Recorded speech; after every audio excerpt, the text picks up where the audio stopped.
What's going on, everybody? Welcome to another episode of The Creator's Kit. My name is Owen, and this is my series where I sit down with creative professionals from all across motorsports to talk with them about their workflows and the tools that go into the amazing content that we see them post every single day. Today, I am super excited to say this.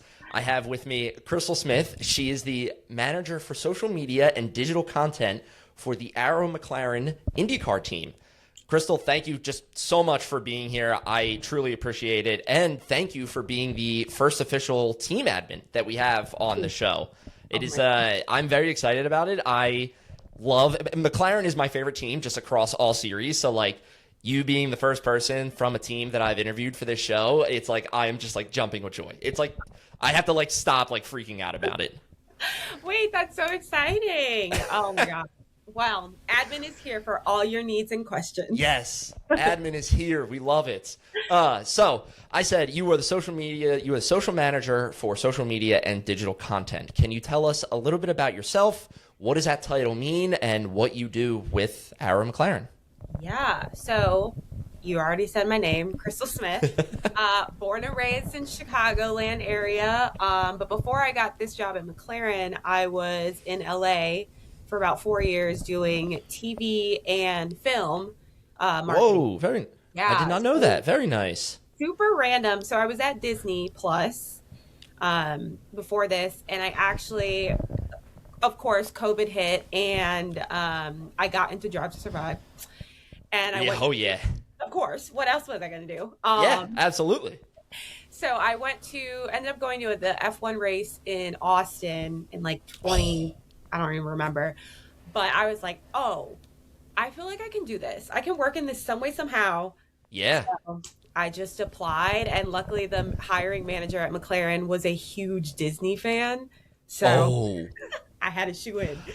Shout out to Mickey Mouse. But yeah, so that's kind of my journey into the field, and I'm very happy I'm here. I'm sure we'll get into it more down in this interview, but right, one, being a Black woman in the sport where it's traditionally you don't see that, really nice, but also just kind of figuring out social as we go. It is an always evolving industry, so it's been fun to kind of see what works and what doesn't.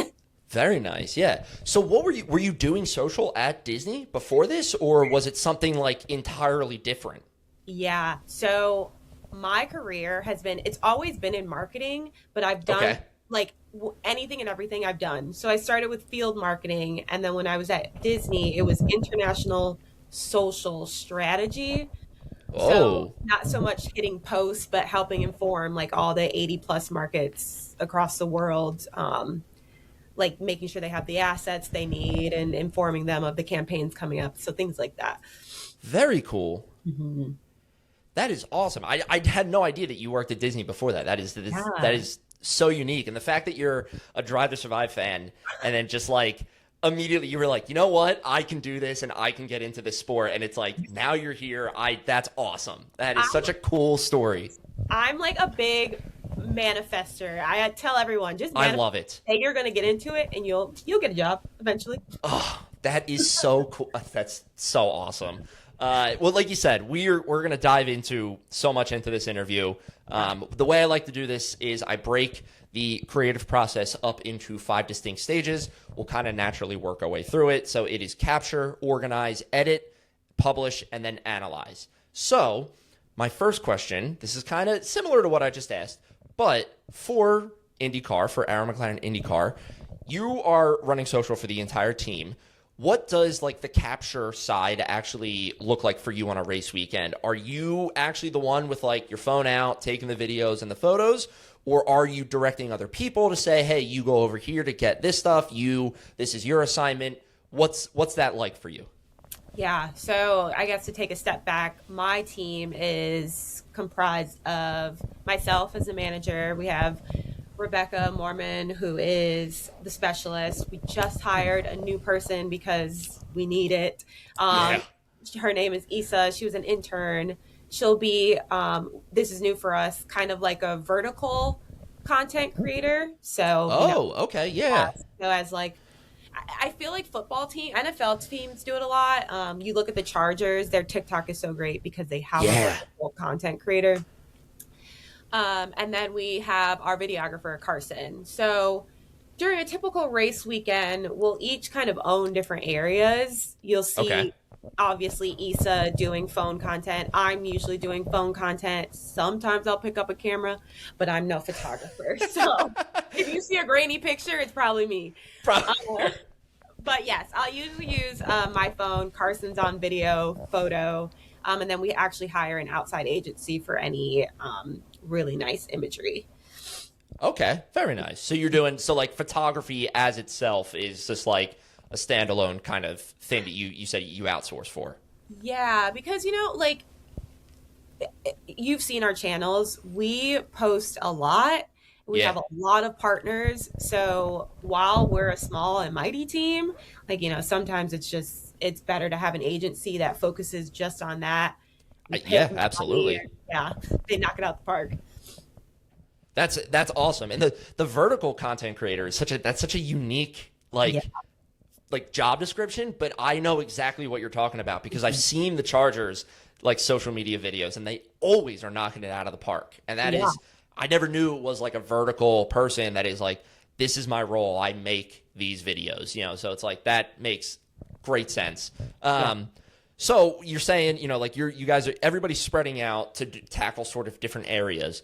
Now you mentioned in the form that you have an iPhone 16 Pro Max. Is that like the device that you're capturing on? Like, are you using any other devices? Are you like, I have one of those like DJI like Osmo Pocket cameras. It's like the little handheld gimbal cameras. And I switch back and forth between my phone and that device. Is it the same for you or is it just that iPhone? You know what? I wish I could say, oh yeah, I have a whole bunch of things. I really just use my iPhone. Something that Rebecca and I both love, is, have you heard of the Camp Snap cameras? Oh, I you know what? The name sounds familiar, but I'm not like, I can't picture it in my head. It's this like super, I wish I had it, super lightweight, like almost looks like a disposable camera, but it's just a cute little like nostalgic toy that we like to play with. Okay. And we also have a DJI. I never remember the name. One of those that we'll pull out, but honestly, it's mostly a phone for me. Mostly the phone. That's honestly, when we first started our show, I love my gadgets and I love like getting into little like trinkets and everything. So I was like looking up like, what's the best mic to buy? What's the best camera to buy? All this stuff. And almost every single article I read, and it was like tandem for the podcast, but also our social channels. It was like, just use your phone. It's like so good. It's so easy. It's such a convenient tool.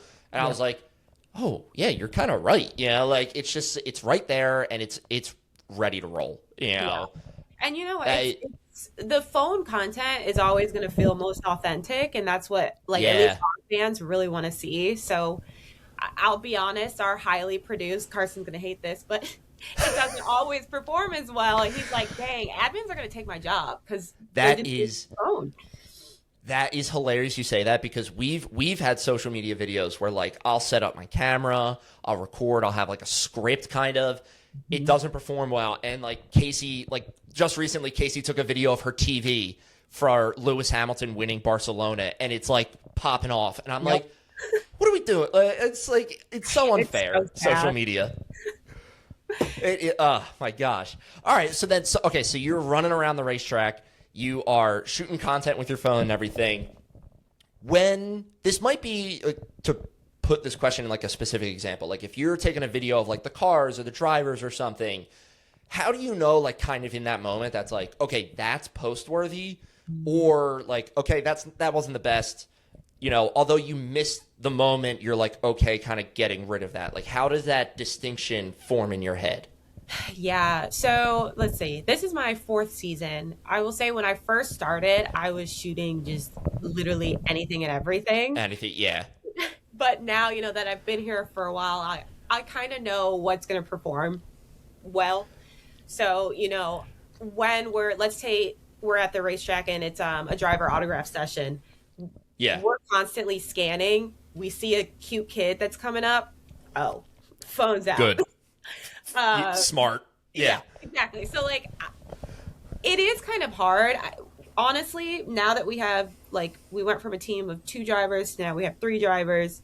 I will say the social team is very good about having their phones out. Yeah. But we've enlisted the help of the comms team to now have their phones out. Oh, very good. Yeah, that's a secret that we have. So I hope other teams don't watch this. But breaking news, everybody.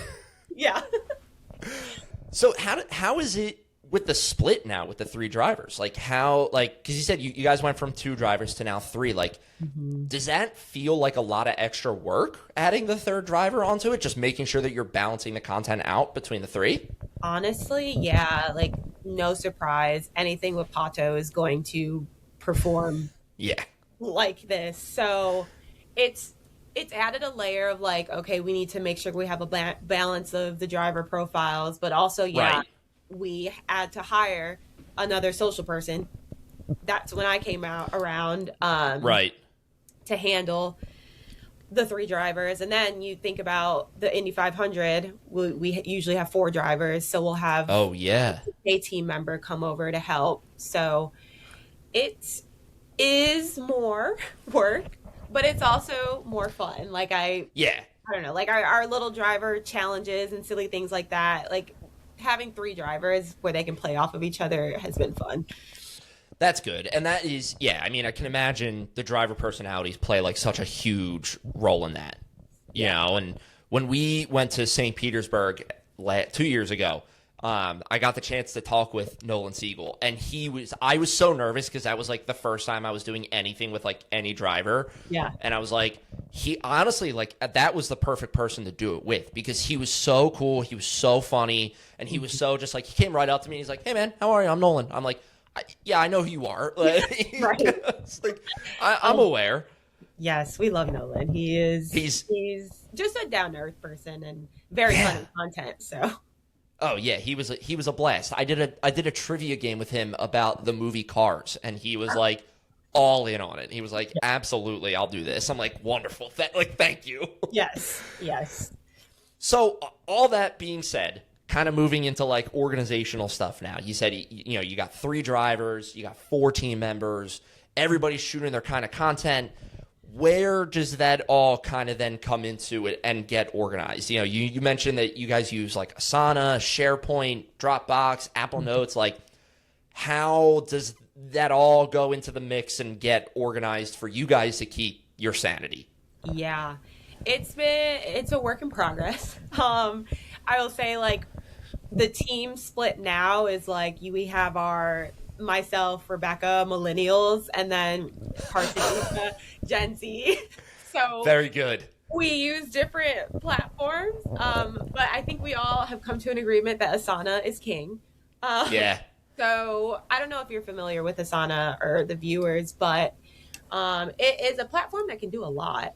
But we use it for a bunch of things. But for social specifically, we have our content calendar that lives on there, and we have an assets tracker. So that's smart. Yeah, it's like the Bible for us.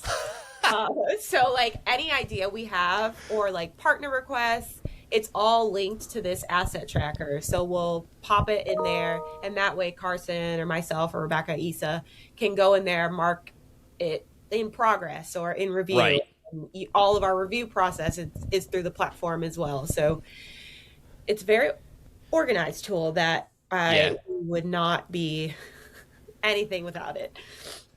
It's so funny you say that it was like the Bible, because my literal follow-up question was like, out of all those tools, is there a single source of truth? And you answered it. It's Asana. Yeah, it is Asana. So when you say asset management, like what is that? Is that like, I have this like interview scheduled? Like what is an asset, I guess? Yeah. So that's such a great question, because I feel like there's so much social media jargon. It's like, what is that? Yeah. So for us, we call assets like literally anything that we're posting on social. So whether it's a video, graphic, anything like that. Now, if you ask a partnerships person what an asset is, that's going to be something completely different. So Naturally, yeah. But yeah, so when I say assets tracker, yeah, it's everyone feeding in their social media ideas that will eventually be a post. Very nice. Okay. That's awesome. That's like it's just like I work in tech and like I have like Kanban boards everywhere. So it's like I'm just picturing like a Kanban board for you guys just with all of these fun and unique ideas like splattered all over the place. Mm-hmm. Okay, so you mentioned I sent you a form before we sat down and everything, and you mentioned that your position covers a lot of different areas. So you do, I'm just going to rip them off real fast. So you said you cover DEI, fan engagement, the creator program, licensing, cross-team collaboration, and cross-team collaboration with the broader McLaren family. Is that all kept organized within Asana as well? Like, is there any bleed over between those programs or groups, I guess? This is a great question. It should be, but it's not currently. And it gets a little tricky because, the IndyCar team in McLaren uses Asana, but, on the F1 side, they have completely different partners. So they have Google as a partnership. So they use Google Docs a lot.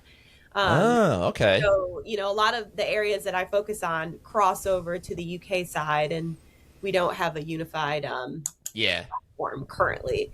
So it's a bit tricky. So I work out of multiple places. So do you ever, like, you kind of just answered this, but like when you do the occasional kind of bleeding over to like the F1 side, do you find that like, not like butting heads, but like there's some friction there for maybe lack of a better term, and just in terms of like working on different ideas or like what works for you guys versus what works for the F1 team? What is that like?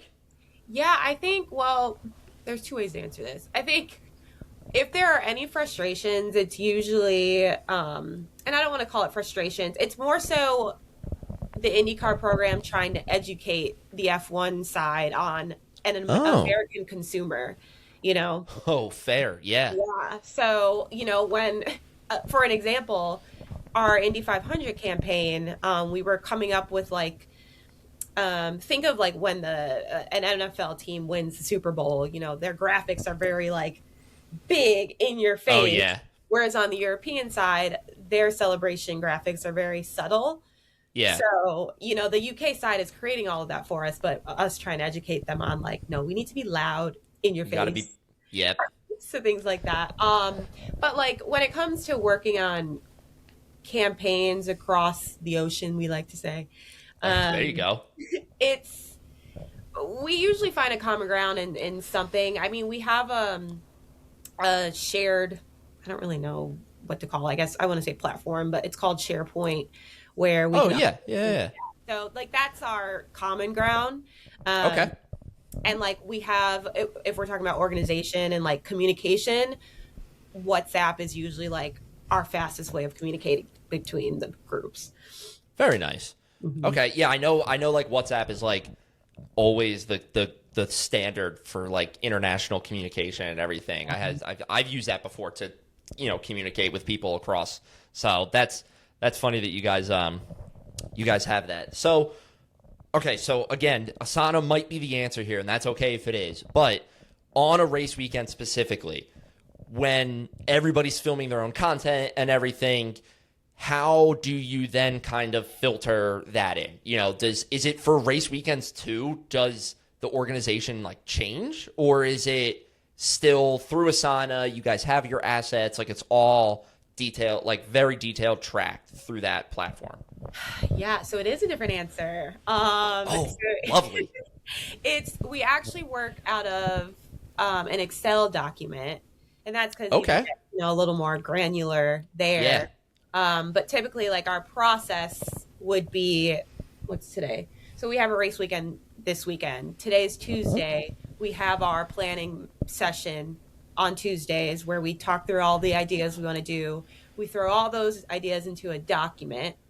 That's a tab within the content plan, which is the Excel doc. Right. And then from there, we'll have another tab in that doc, which is our filming window plans. And then that then feeds into the content plan day by day. So then when we're at the racetrack, we'll have daily meetings at the top of the morning to run through the content plan, make sure the video knows their tasks, social knows their tasks. But yes, everything lives in that Excel doc. And then when it comes to like reviewing things, honestly, we just crowd around a computer, watch the video, provide feedback that way. It's easier. I love that. Yeah, it's literally just like the simplest answer of just like, everybody come stand next to me and we're going to watch this video. Like, that's it. Mm-hmm. So outside of the team, are there any personal or like little tricks that you've learned that you use to keep track of like what your responsibilities are? Like, I've seen before where it's people will take a screenshot of their schedule and then set that as their lock screen on their phone. So that way they can just like click open their phone and be like, okay, it's 1:30 now. I have this at 2 p.m. Boom, done. And then they put their phone away. Like, is there anything like that you do yourself to keep track of all the content? Honestly, no. I will say like I love the Excel doc. I just am always looking at that. But like when it comes to it's a weekend where we have a lot of driver movements, I do like to put like little reminders in my calendar. So I'm an Outlook girly, sue me. I do like it to organize myself.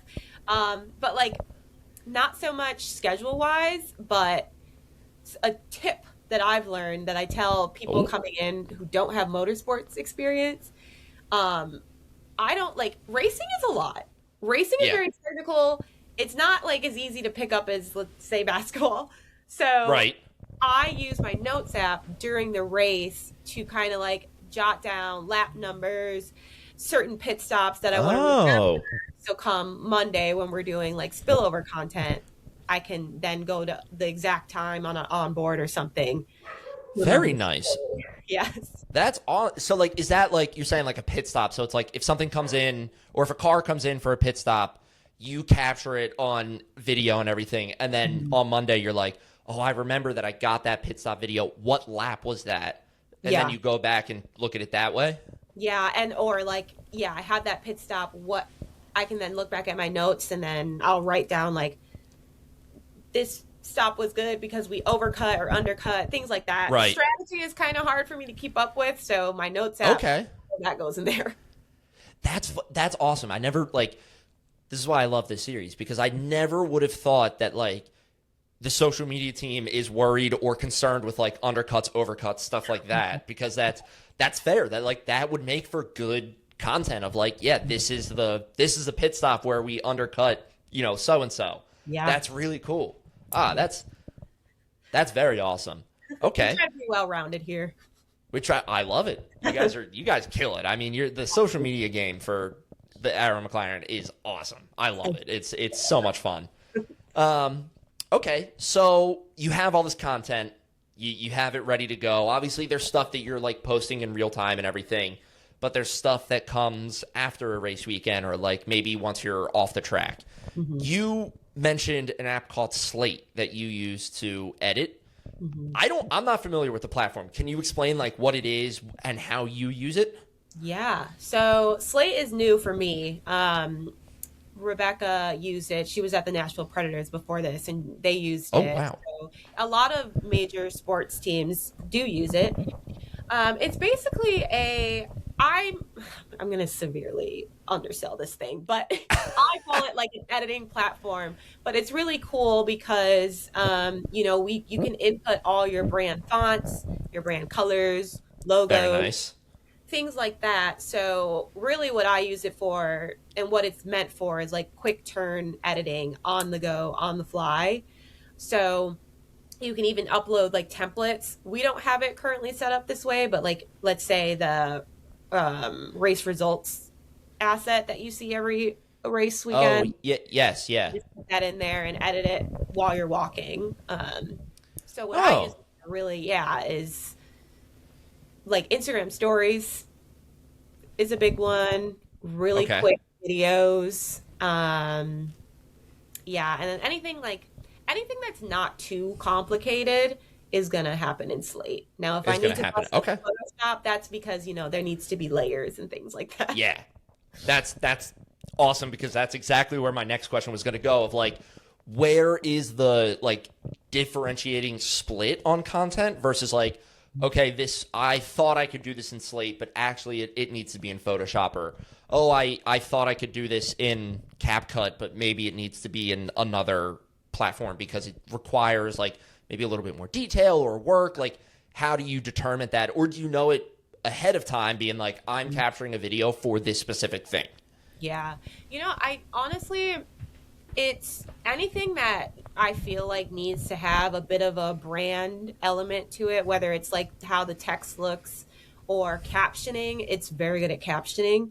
Okay. So we'll use it for that. But it's something that we're keeping an eye on because, the platforms these days, they'll boost content that is made in app. So like, when you use Slate versus Instagram edits, so. Yeah. Oh, that's good to know. I literally just thought of a question that I was like, oh, that's really good. And it just totally got wiped from my mind. Of course that happens.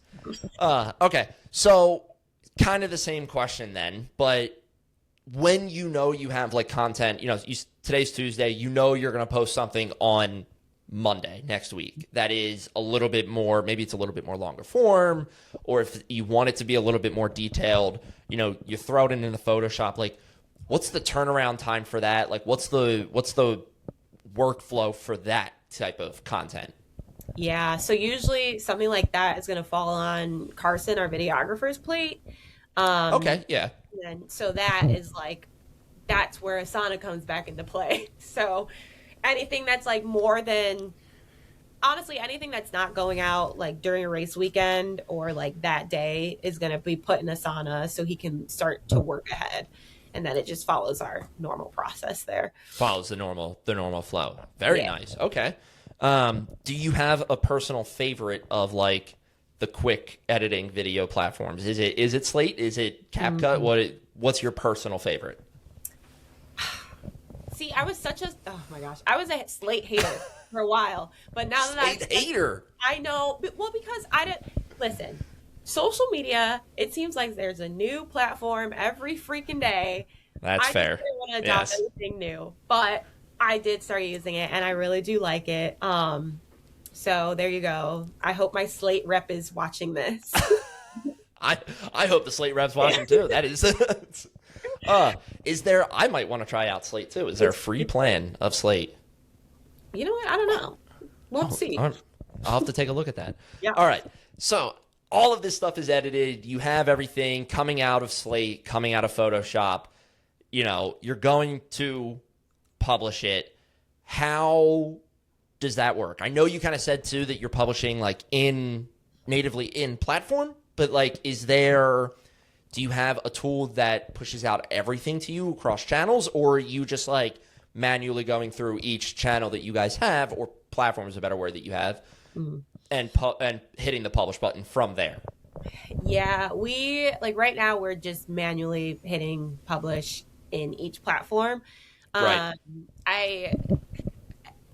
The reason for that, honestly, is because we're trying to be better at differentiating content across platforms. Okay. So, like, I feel like a few years ago, a lot of brands were just hitting post all, and the content lived everywhere, but trying to switch it up a little bit. So it's not bad. I will say I do wish we had like a better way of scheduling content. I know there's some platforms for that, but we just do it in app. It's fine.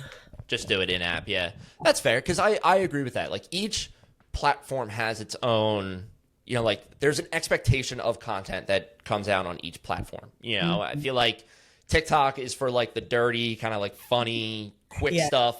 Instagram is like, I think works on that too, but is also like the little bit more polished, the like business friendly take and everything, or like the smooth videos. And we learned it too with Threads that, conversations and responding to comments and everything, and just having a discussion with people on Threads like does so well. So it's like, that's the part where Threads is so interesting to me. Like, we love it. You're absolutely right. And it took me getting pneumonia and being stuck up in the bed to actually log on to Threads and just like screw around. Just play around. I was having a great time with the fans.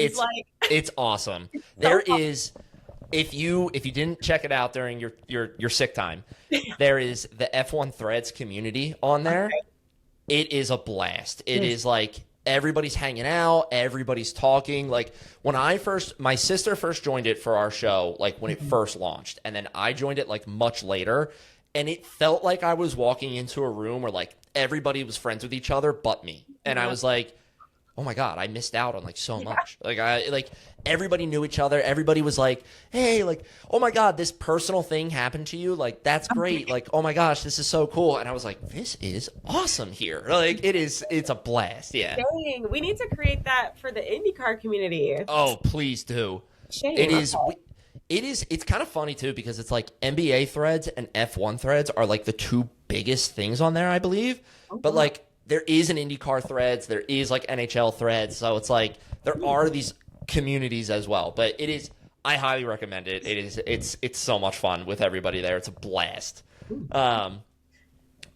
With Aaron McLaren, and we kind of talked about this going forward with like the F1 team and everything. Sometimes you do have that crossover. You know, like are there race weekends where it's like, okay, I'm strictly doing stuff for the F1 team? You know, because I know the IndyCar season is shorter than the F1 season. So, like, on those off weekends, are you just doing stuff for the F1 team as well? Or is it, you know, how does that mix kind of work, I guess? Yeah, so we're working to get better at this. But, like, last year I went out to Mexico when Pato was out there doing FP1. Very nice, yeah. And in those instances, like, you help where you can, or at least just shadow to see how their processes work. But like their workflows, what works for them, their like approvals process is completely different. So we don't really help work on each other's stuff. But that's on the admin side. When it comes to like Carson and video, you know, he can go out there and help shoot, and it's a lot easier for them to, you know, collaborate there. Nice. Very nice. Yeah, I understand like there's definitely those like different aspects of it where like Carson can just be like, yeah, I can go be an extra camera, you know, and get what you guys need. But yeah, with the admins and posting and whatnot, it's like you said so earlier with the difference in cultures between America and UK, like the stuff for the UK is not really going to work for America, and stuff for America is not really going to work for the UK. So that does make a lot of sense. Continuing with like working with people, you mentioned that you also kind of spearhead the creator and influencer program. So like, what is that day-to-day life kind of like? You know, are you giving people like, hey, this is your contract, this is what we need from you? Or is it just like, hey, we really like you here, we want to work with you? What's the relationship there between you and a creator or influencer? Yeah, I wish we were as sophisticated as getting contracts to people. We should be. So like for backstory, I started the program, I think it's 2 years ago at this point. And I will say this year we've been a little slower because there's just so much happening. But honestly, like it started as us just DMing like small creators that we liked or we followed, being like, hey, we don't have much other than access. Come out, like, have a good time, like work with our drivers. So that was like the beginning stages, very loosey-goosey. It got a little more sophisticated to the point of, you know, we're hosting them, they're in our hospitality. You know, I think we've had a couple contracts worked up for some of our bigger campaigns, like during the 500, if we had an artist create a custom piece for us. So that was a little bit more involved. But yeah, really right now it's just having people out, post your content, we'll reshare, page, collab. There you go. Yep. I love it. We worked with the F1 Arcade, and it was the first time we'd gotten an email about like, here's like your contract and like here's your deliverables and everything. And I was like, oh, like this is weird. Like it was so cool because it was like that was the first time I was experiencing it. But I was like, oh my gosh, I almost prefer the like you mentioned, it's like loosey goosey, like, hey, come on out and hang out with us. You know, I was like, this is awesome though. Yeah. But Now I say like if we're paying someone, then then we'll be like, yeah, okay, you have to post these things. But right. for the most part, like IndyCar is we're not F1, right? We're Yeah, small. We're trying to get the word out. So like come have a show you having a great time with our team, and yeah. that's good enough for us. Very nice. So, okay, so influencers are talked to, they're at the track, they're posting, you're working with them, you're posting your own videos. The race weekend concludes. Now, you mentioned there's some spillover content for Monday and everything, and that there is stuff like you mentioned that it's gonna do well and it will do well. But how do you track the stuff that you're like, oh, that was a really good idea, that landed really well? Should we capitalize on that? Should we do it again? What does the analyzation of your content look like? Yeah. So after every race weekend, we pull reporting on Tuesdays. Okay. And year over year, we have, trackers to say, oh, this race weekend did better than it did last year.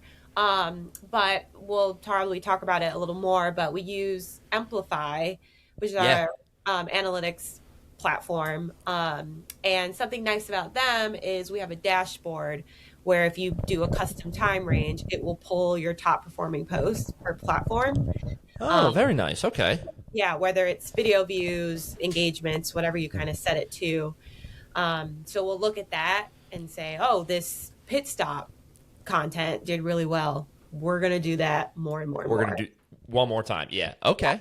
Mm-hmm. So I actually was going to ask, I don't, Amplify is another platform that I'm not familiar with. So is it just your kind of analytics platform? What, past what you just told me, is there anything else you guys use it for?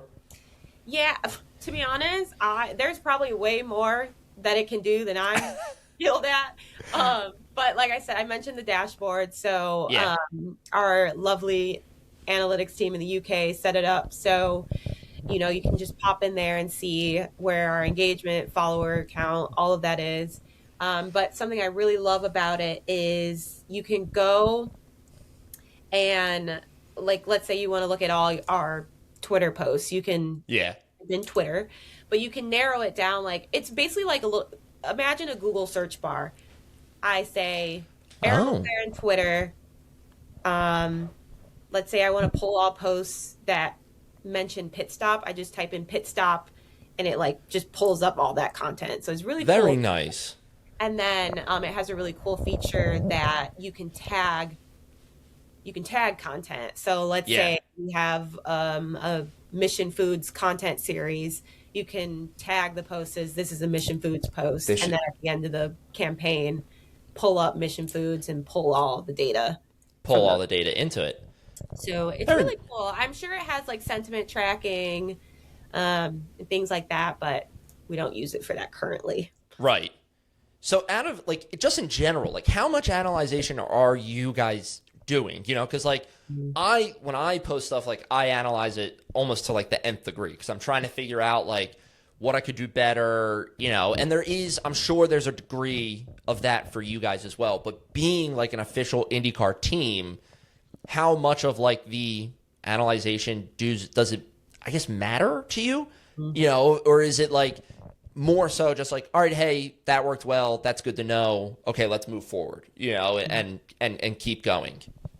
Yeah, well, now that we're this big old company, our KPIs are very important. So yes, we're constantly analyzing, and just because we're creatives that really want to do a good job and resonate with our fans. So our key KPIs are engagement. Now it used to be video views, but that's kind of shifted within the space. So we do race reporting, we'll do monthly reporting, quarterly reporting, and then obviously all of this reporting gets sent to the board as well. Yeah. But I'd be curious if, I'm sure they do, other admins are you post something and you're just constantly refreshing and seeing the numbers grow. See that? Yeah. We're bad at that. That's not healthy. I'm telling all admins right now, that's not healthy. Don't do that. Yeah. But see the comments, texting your friends, hey, I need you to go comment on this, boost our engagement. Terrible. Help me. So yeah. So, okay. So compared, so you're using Amplify for that, but you also mentioned that you're using in-app analytics as well, like the native, just like Instagram analytics. Mm-hmm. Is there like data in the Instagram analytics that Amplify doesn't have? Do you like learn stuff from the native analytics that Amplify doesn't have? What does each bring you, I guess? Yeah, I would say, like, honestly, other than just a quick snapshot, I typically save Amplify for like the monthly and partner reporting, race reporting. Yeah. We like going in platform, typically Instagram, because we like to see, like, well, TikTok as well, retention rate for video. Oh, yes. Yeah. And we like to keep track of, it's like, I don't know what it's actually called, but the follower, like percentage of non-followers to followers. Yes. Yeah. Because we are really trying to get out of our IndyCar bubble. Yeah. So keep track of those. Very nice. Okay. And then finally, just this is my last question. So once a race weekend works, or once a race weekend is done, you guys are meeting Tuesday to kind of go over everything. What is like, and it might be engagement rate like you just mentioned, but what is that like deciding factor of like, this piece of content worked, we want to do this again? Is there one deciding thing that you're like, that's what it was, and we go from there? How does that work? I do think it's right now engagements. Like, honestly, I feel like social is now in this space where brands are just desperately trying to hold people's attention. Yeah. So, if we have people in the comments say, oh, this was great, or yada, yada, then that's kind of our green flag to say, okay, we'll keep this. Very nice. Well, awesome. Do you have a preferred platform that you like to post on? Ooh. Do you have a favorite? Oh my gosh. I love Am I allowed to ask this? Yeah. I'm gonna say Instagram because like I'm a millennial. Yeah. I like Instagram. I would love to be like that girl on TikTok, but I'm just not. Like, I'm gonna leave that for my Gen Z coworker. And that's fine. That's good. Yeah. Oh, very nice.